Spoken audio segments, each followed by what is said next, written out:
Fi frar ta' din is-sena żdiedu b'6,765 dawk jaħdmu full-time. Dan meta mqabbel ma' frar tas-sena li għaddiet.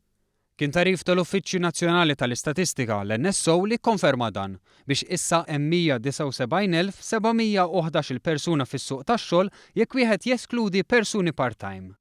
Fl-istess perjodu kien hemm ukoll tnaqqis ta' 1,679 f'dawk fuq ir-reġistru tal-qatt. Għal darb'oħra iż-żieda fl-impjiegi kienet primarjament fis-settur privat. Fil-fatt 6,274 persuna daħlu jaħdmu full-time mal-privat filwaqt li 491 biss żdiedu mas-settur pubbliku. Interessanti wkoll iż-żieda f'dawk bħala self-employed. B'420 iż-żieda fost dawk self-employed kienet kważi daqs iż-żieda kollha fis-servizz pubbliku.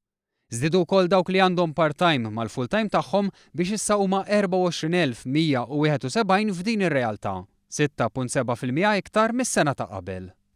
Dan ifisser li mill-bidu ta' din l-amministrazzjoni fi 3 snin kien hemm żieda ta' 19,788 impjieg full-time. Dan meta matul il-5 snin tal-amministrazzjoni preċedenti it-tkabbir kien ta' 11,250 impjieg full-time. Fi stqarrija l-Gvern esprima sodisfazzjon u qal li dawn ir-riżultati jikkonfermaw l-importanza tal-ħidma tal-Gvern fil-qasam tax-xogħol. Il-politika tal-Gvern qed twassal għal tkabbir ekonomiku li jissarraf f'bidla pożittiva fil-ħajja ta' eluf ta' persuni f'pajjiżna.